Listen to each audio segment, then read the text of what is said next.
मैं भारत को भारतीयता की मान्यता के आधार पर फिर से खड़ा करना चाहता हूं, उस काम में लगा हूं। आज के दौर में बेरोजगारी एक अहम मुद्दा बन चुका है और ये बेरोजगारी इस कदर पहुंच चुका है कि जन जन को पेट में आग लगने लगी है। ये एहसास होने लगा है कि कब खाना मिलेगा।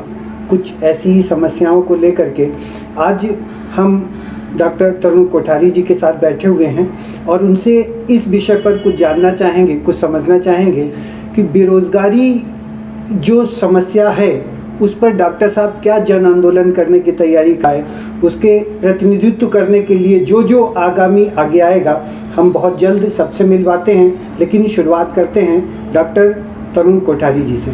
तो मिलते हैं और जानना चाहेंगे कि जन आंदोलन में आप सरकार से क्या मांग करना चाहेंगे। नमस्कार।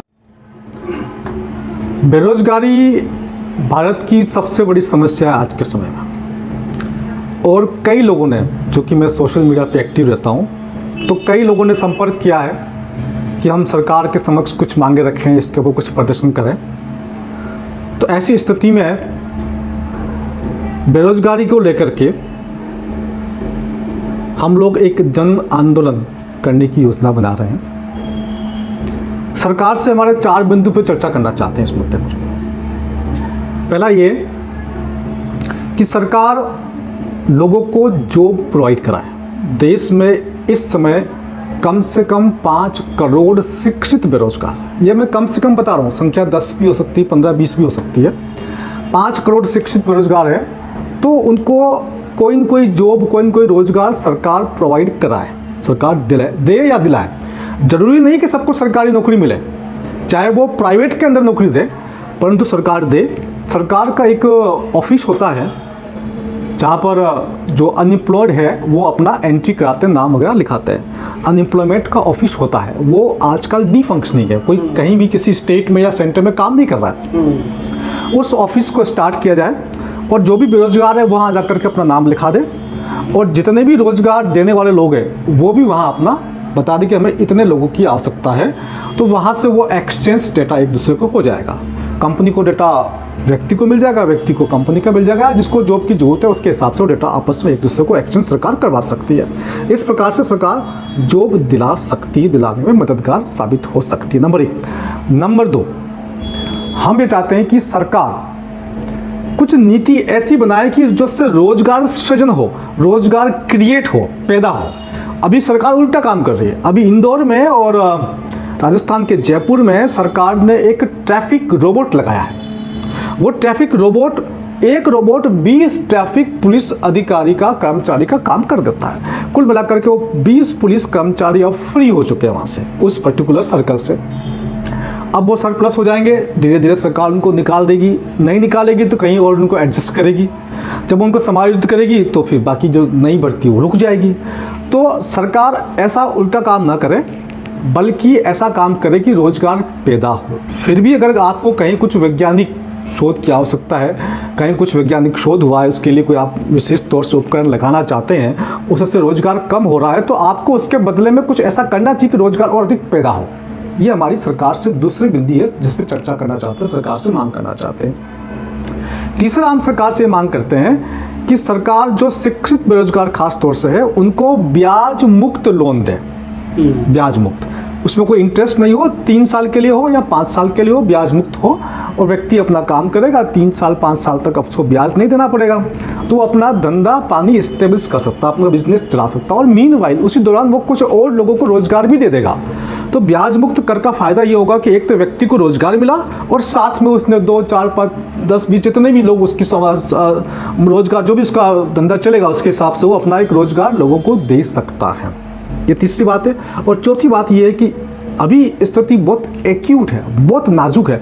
हजारों की संख्या में लोग प्रतिवर्ष भारत के अंदर आत्महत्याएं कर रहे हैं, और लाखों लोग, करोड़ों लोग सामाजिक, आर्थिक और पारिवारिक तनाव को झेल रहे हैं। ऐसी स्थिति में उनको तनाव मुक्त करने के लिए, उनको एक सहारा देने के लिए एक बेरोजगारी भत्ता दिया जाए। इसके लिए हमने सर्वे कराया है। तो सर्वे पहले जो सर्वे कराया था उसमें कुछ अलग डिमांड आई थी लोगों की।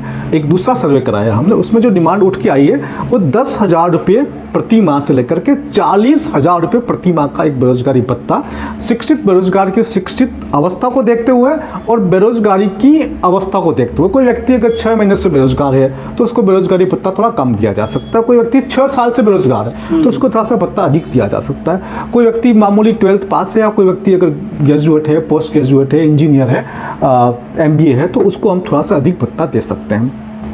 तो व्यक्ति की क्वालिफिकेशन के हिसाब से और व्यक्ति का कितने समय से वो बेरोजगार है उसके हिसाब से 10,000 रुपये प्रति माह से लेकर के 40,000 रुपये प्रति माह का ये आंकड़ा जो आया है ये सर्वे से आया है। ये हमें लोगों को देना है, ये सरकार से हमने मांग रखी। ये 4 हमारी मांगे जो है बेरोजगारी को लेकर के सरकार के साथ है। इसके अलावा भी कोई और भी मांग है आपकी?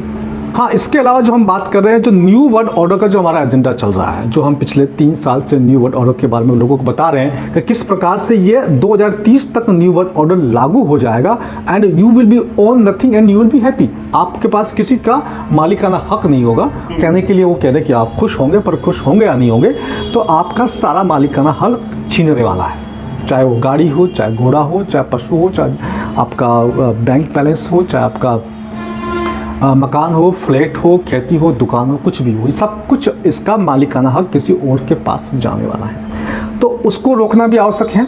और साथ में जो पिछले आपने 2-3 साल से जो देखा, जो पूरा देश में फ्रॉड हुआ है ना, उस फ्रॉड में जिन लोगों ने ये लगाया और जिनके मृत्यु हो गई उनके परिवार वालों को इसका मुआवजा मिले, नंबर 1। नंबर 2, उसके अंदर जो लॉकडाउन लगाया सरकार ने और जनता ने सरकार की बात को मानते हुए अपनी दुकानें बंद कर दी, तो उनको जो नुकसान हुआ उस नुकसान की भरपाई सरकार करे, उनको एक उचित मुआवजा।